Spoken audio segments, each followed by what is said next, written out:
If I get a pineapple, will you come? Oh, ho, ho, ho. I love you too. Okay, fine. You get a pineapple. Hey everyone, welcome to Parenting Parrots. I'm Mixie Casanova and I am here with Grayson, our African Grey. Anyhow, this video is a special video because we're going to be talking about Lola. Grayson, do you remember Lola? This is Lola's story.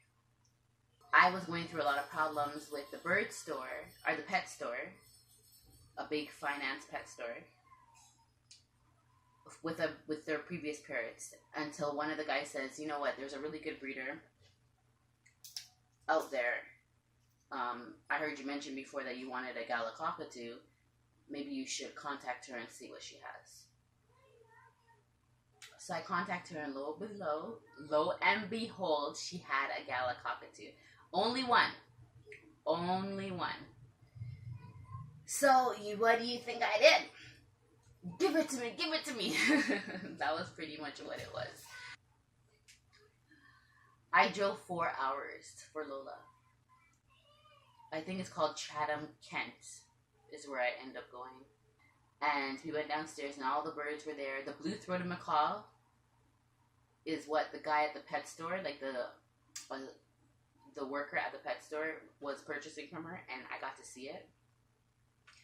And there was Lola, over off to my right hand side, in a small little cage. It wasn't a huge cage, but yeah, there she was. And she was so beautiful, guys. Like, she was the prettiest bird I've ever seen in my life. Like, I'm not even saying that because she's not with me anymore. Like, she literally was the prettiest bird. Sorry, I've tried to record this video 3 times. Twice with my son, once by myself, and now here I am. And I'm saying, you know, this is the one. I'm gonna go through whatever happens, however I react, I'm gonna go through. So anyhow, yeah, Lola was there, and she turned, and you know, I went around and I spoke to all the birds, and some of them responded back, and Lola, she took her out, and Lola stepped right up to me. No hesitation, nothing. And you know, the breeder was like, wow, I guess this is a great match. You guys are really meant to be. And I said, I think so. Like, I think so.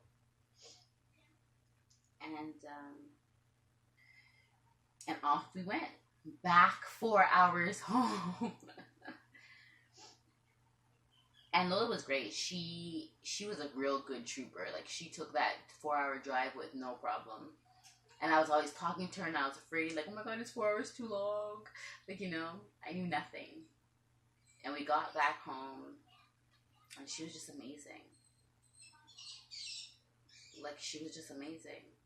I didn't know anything about parrots, really. She didn't know anything about me. And we just got along. She was the only bird here at first. I didn't have any other bird. And it was perfect. The first couple of months that we were together was wonderful. She learned, she was stepping up perfectly. She learned turn around. She learned the wave. We did a lot of stuff off of birdtricks.com. That's where I first started realizing, oh, okay, I have to do this and do this with birds. So it was birdtricks.com that I went to. We had a great life. Like, first couple months was wonderful. And then things changed. So I called the mobile vet. And the mobile vet came.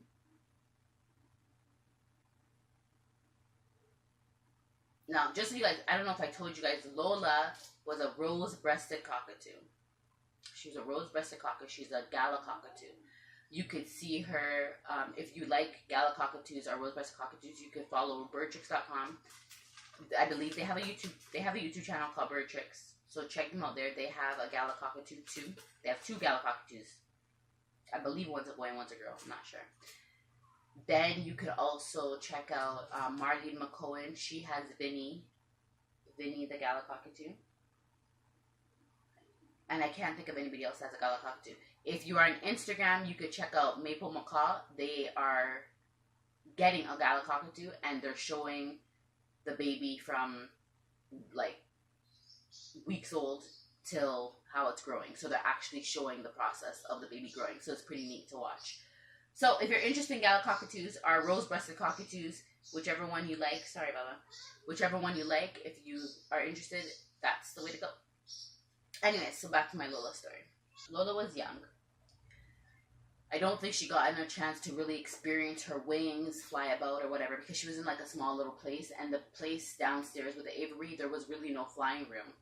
So I don't think she really got to feel out her wings. So while she was with me, learning to step up and everything, she would flap, but she didn't fly or anything, I realized. So anyways, this vet came to me and was like, okay, so we're going to do blood work. I didn't say yes, I want DNA, blood, you know, and her nails checked. She goes, what about her wings? No, I don't want her wings done. You know, it's the best thing for you to trim her wings because it's good for training. It makes them more manageable, cooperative, etc., etc., etc. So she's telling me all of this stuff, and I'm saying, no, I don't want her wings done. Grayson, you like it? So I'm saying, no, I don't want her wings done. I don't want her wings done. So that's what I believe. I made it very clear. I don't want her wings done. Anyhow, she asked me for something. I don't remember what it was. And I turned around to get it. And when I came back, they clipped one of her wings. Like, they cut her wing. Like, the one wing was done. They're moving on to the next wing. And I was like, oh my gosh, no, I don't want her wings done. And she was like, oh, I'm so sorry. I thought I must have misunderstood. I would not have done the wings if I know you didn't want them. You asked me and I said no. Sorry, Grayson. Okay, I gotta watch my tone. Grayson's like, what's going on? Okay. So I'm like, you asked me. I said no. Like, you know, but anyways, so obviously one wing's already done. I have no choice but to go ahead with the next one because of the fact that you can't have them lopsided. So she finished trimming the other wings. And at this point, I was boiling inside. I was mad. But then another part was like, okay, you know what? It's good for training. It's whatever. It's whatever. Wings grow back. Maybe it's for the best. Whatever. Maybe it's a sign. Okay. She went on to trim the nails and everything. They went and they placed Lola back in her cage. Because, so, you know, the mobile vet comes to your house. They could see your setup, everything like that. So they placed Lola back in her cage. As soon as they put Lola in a cage, Lola crashed right to the bottom. Bam! Bam! Bam! Oh, sorry. I'm so sorry. Pet? Oh, I'm so sorry. Sorry. She fell. And I was like, oh my gosh. And then she's never fallen, ever, since I've had her. And they're like, oh, don't worry. Just put some pillows at the bottom of the cage. Okay, I'm not a bird expert at this time. I'm still not a bird expert. But I'm like, I'm sure she's not supposed to crash like that. Anyways, I do as she say. I get pillows, sheets, everything. I put it down at the bottom of the cage. I do this now, and she falls again. And she just keeps falling.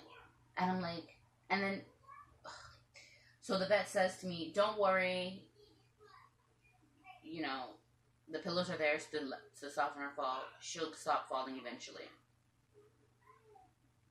Okay. The vet leaves. I'm telling you guys, this was night and day. Night and day. My bird went from energetic, learning tricks, being friendly, loving me. Sorry, I shouldn't say friendly because friendly is a label. But just being interactive, stepping up, you know, cooperative, to she was like, you know what, this is what you did to me. This is what you did to me. Screw you. I don't want nothing to do with you. I'll stay in the cage. Thank you very much. That was pretty much what it was. So I'd open the cage door. I'm like, come Lola, you know, come Lola. And she didn't want to come out. She didn't want to interact. When she would come out, she was quiet. She wasn't active. She wasn't doing any of that stuff.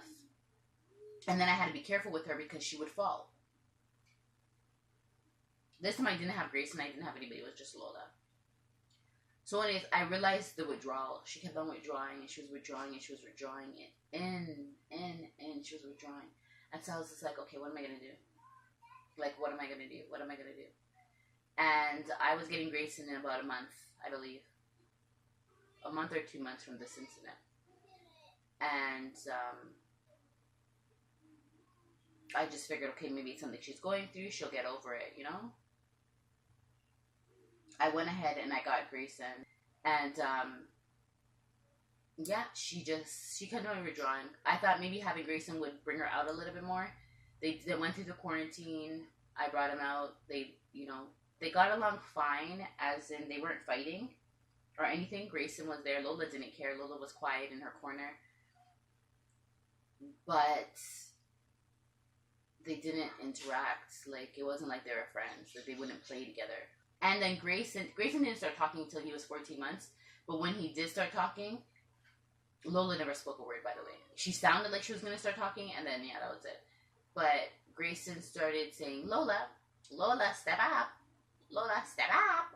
Like, you know, and he would just say Lola out of nowhere, like, Lola, like, you know. And I'm like, I don't even talk to Lola like that. Where'd you get this from? But, so he knew her name. And I don't think she liked him very much. I think Grayson actually used it as a intimidating type of thing. I do feel that Grayson's a bit of a bully. I figured when Lola's wings grow back, she'll come back too. Maybe that's what it was. However, Lola never let her wings grow back. Never. Lola would break her wings over and over. As soon as they would grow in a little bit, she was there breaking them. So I brought Lola. Oh, by the way, the blood work that I got when I first got Lola came back great. So everything was good. But I brought Lola to another vet. This is a couple months in, so I'm thinking Lola might be almost a year. Was she almost a year? Or maybe she was 9 months or something. But yeah, I brought her to another vet. I brought her to the Lynx clinic. And I brought her there, and again, I did all the blood work. I did all the tests again to see what's going on, because this bird changed from the bird that I knew. And everything again came back normal. I changed the food. I did everything. I think that's when I changed the Harrisons, actually. And I changed everything like that. Nothing. When I seen that she was breaking her wings, she wouldn't touch her body. Like, she was fully feathered and everything was great. But she would just break her wings. She wouldn't let them grow. So I would give her like a mop head. You know, the mop that you use to mop your floors. I put it on top of her cage, have it hanging so she could preen the mop pieces instead of her wings. It still didn't work. So I then ended up going to the clinic and doing a consultation. The consultation is basically a meeting, an hour meeting, where you sit down and they ask you about everything. Asking what kind of toys she has, what kind of cage setup, what are you using for bedding, what kind of food, you know, the fruits and veggies you're feeding, how much time do you spend with her, how much time out of the cage, how much time, like, it was like questions after questions after questions, analyzing every inch of your life with this bird. And I did it. And again, couldn't find an issue for her to be the way she was. So they just figured it was something psychological. That doesn't help me when I'm trying to have this bird grow her wings back. So I gave her a herb salad. They said the herb salad would be good. I gave her herb salad. I tried to give her, chamomile tea, stuff to calm her, to not make her have anxiety when I knew her wings would start growing back in. None of that worked. And again, I continued testing her blood work after blood work. It always kept coming back perfectly normal. So she was healthy.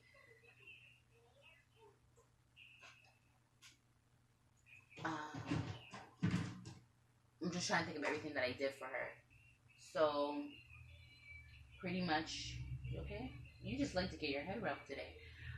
So, that's everything that I did. And I don't know what else I could have done. I still interacted with her. She didn't want to come out of her cage. So I made her do tricks inside of her cage. So I'd be like, Lola, turn around. I would open the cage door so she could come out if she wanted to. The cage door would be open all day and Lola wouldn't come out. I would have her turn around. She would nod her head yes. She would do the wave. She would do all that stuff, but in her cage. She wouldn't come out of her cage.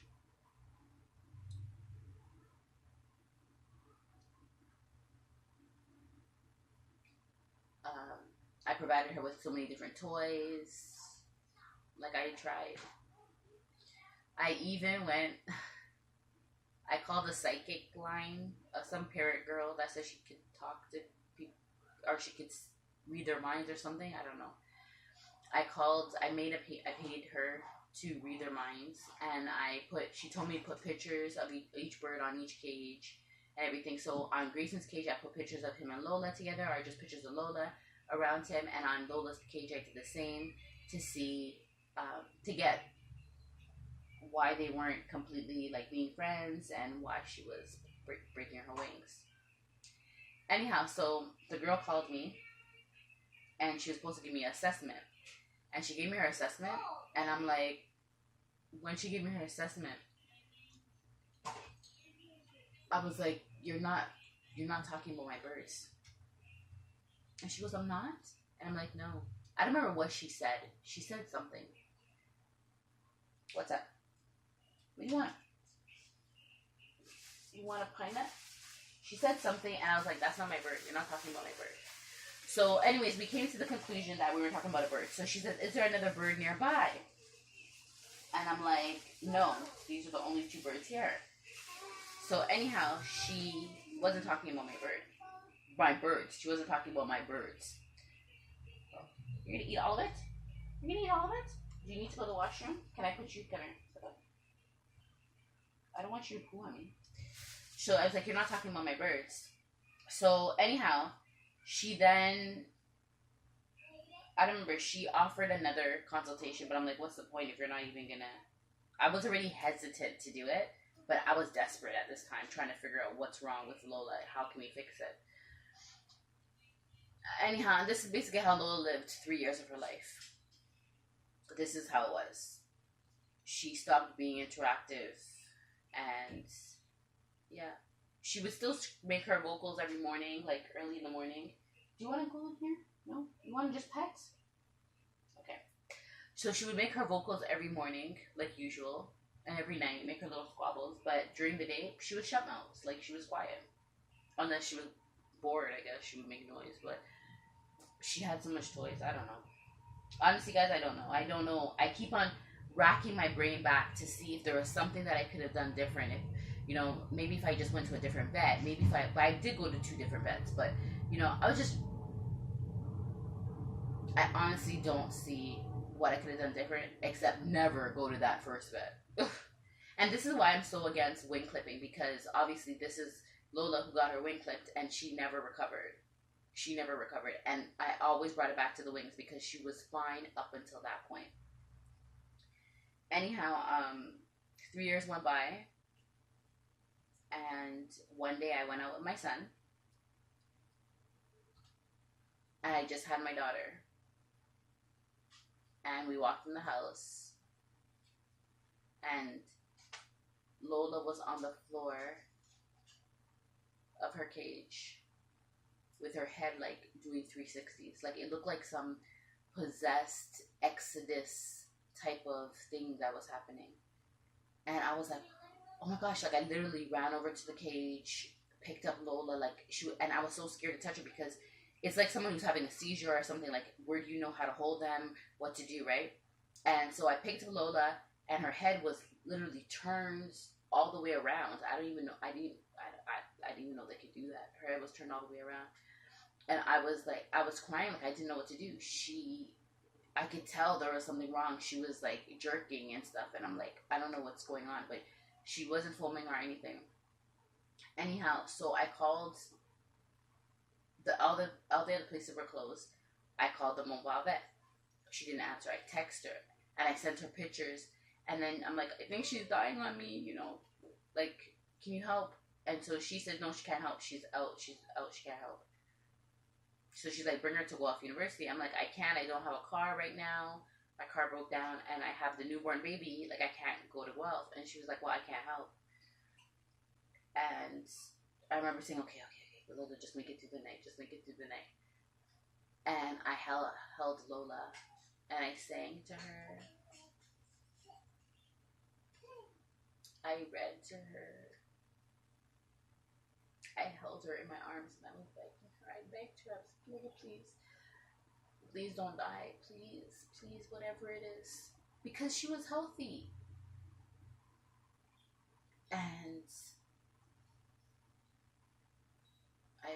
I set up the travel cage in my room. This room. The setup was different. I had a different bedroom set and everything, but it was in this room. And I said goodbye to Lola. She lay down and she was calm. Her head wasn't turning anymore. She wasn't jerking. Mommy, you know what? Mommy. Hold on, Shania. Mommy. She was good. She was calm. She was calm. She was calm.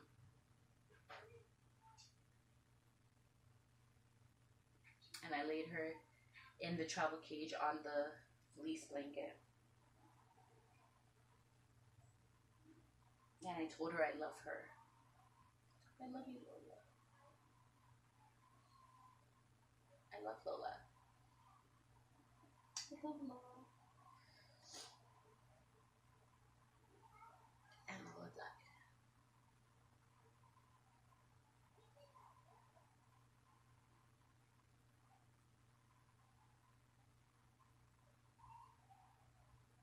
That was my first experience with a parrot death. And when Lola passed, I only had Grayson. I didn't know what to do. And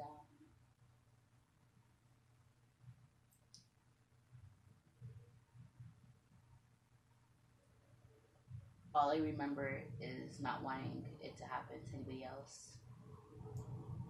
And I felt like I couldn't let her die in vain. And since then, we went through a lot of death. Like, I lost Piper earlier this year, and Nix died at the vet from a crop infection. And I was mad at them because they said it was septic, so which means that it went to her organs. And I was like, if you guys were doing blood work when I first brought her, this wouldn't have happened. And they had refused to do blood work when I first brought her because she was under 100 grams. And she died about a little bit after Piper. Piper died. Now, I got a necropsy for Piper, but now I don't know if it was even correct because the necropsy that I was quoted for Nix was $400 to $500, and I only paid $100 for Piper's necropsy, so I think the same, that there was a lie or something going on there, I don't know. Or maybe they were giving me a deal, I don't know.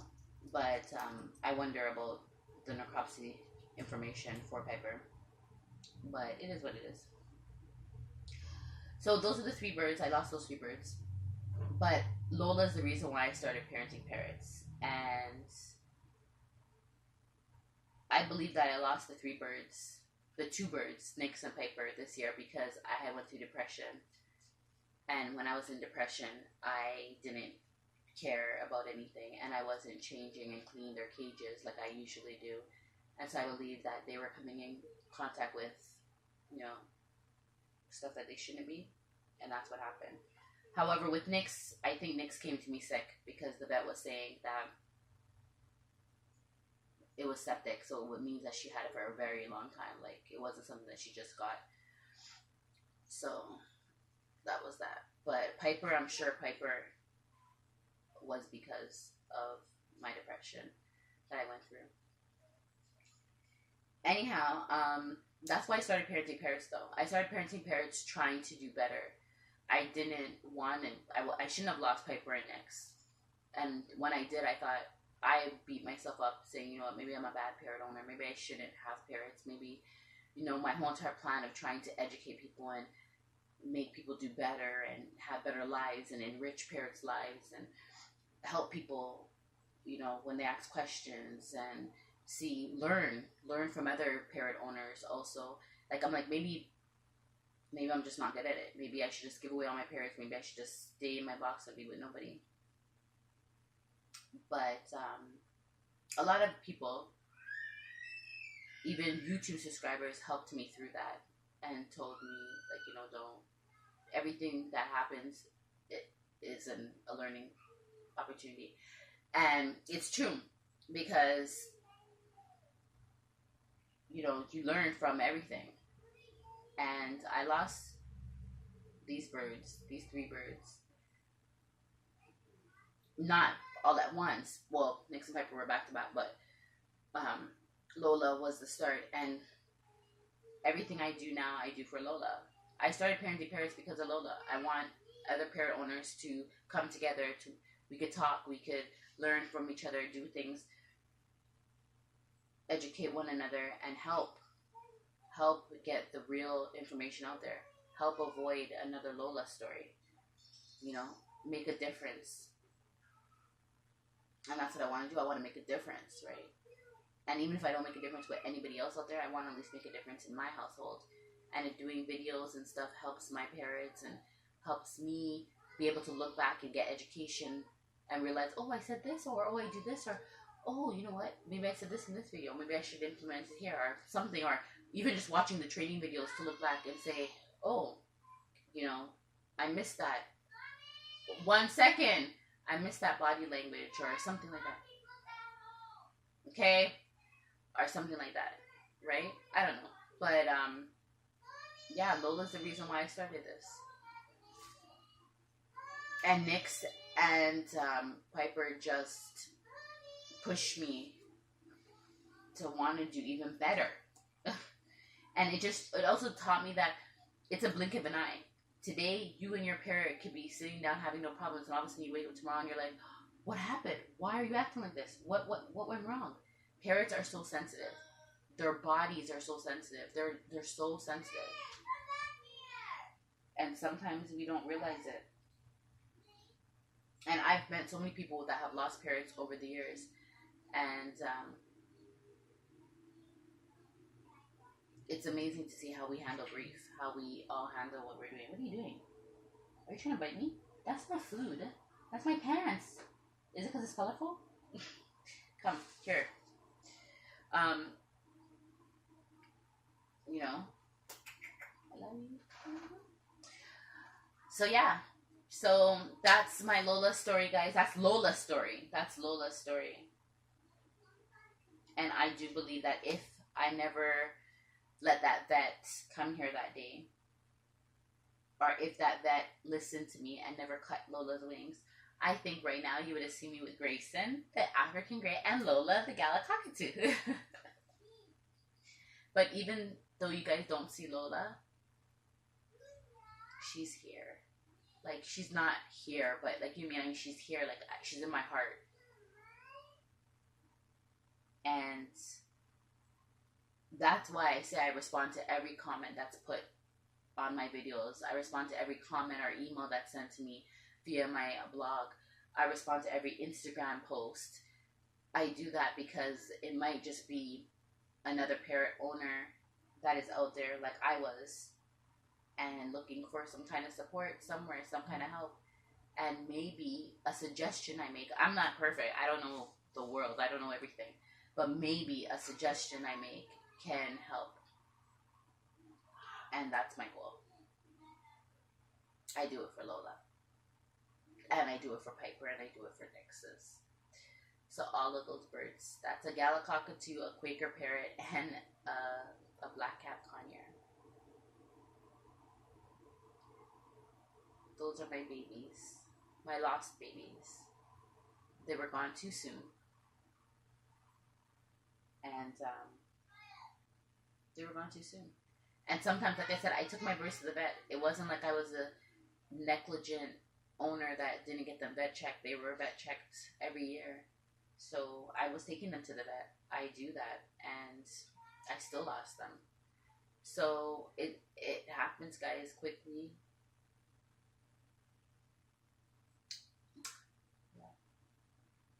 Anyhow, this video is 40 minutes. Oh my goodness. Okay, so that's my Lola story. I usually say please like, comment, and subscribe. I'm not going to say that. You guys can go ahead and comment down below if maybe you have a story, maybe you have a Lola of your own that you lost, let me know down in the comments below. Don't forget to subscribe, and remember that Parenting Parrots is not about being a pet owner, but being a parent to a toddler in parrot form. Grayson, say bye. Grayson, say bye. Come, step up. Grayson just wants, okay, he's taking advantage of the head rubs, so he doesn't want to step up or anything. But anyhow, thank you guys so much for watching this video. I'm glad I finally got it out there, and I hope to see you in our next video.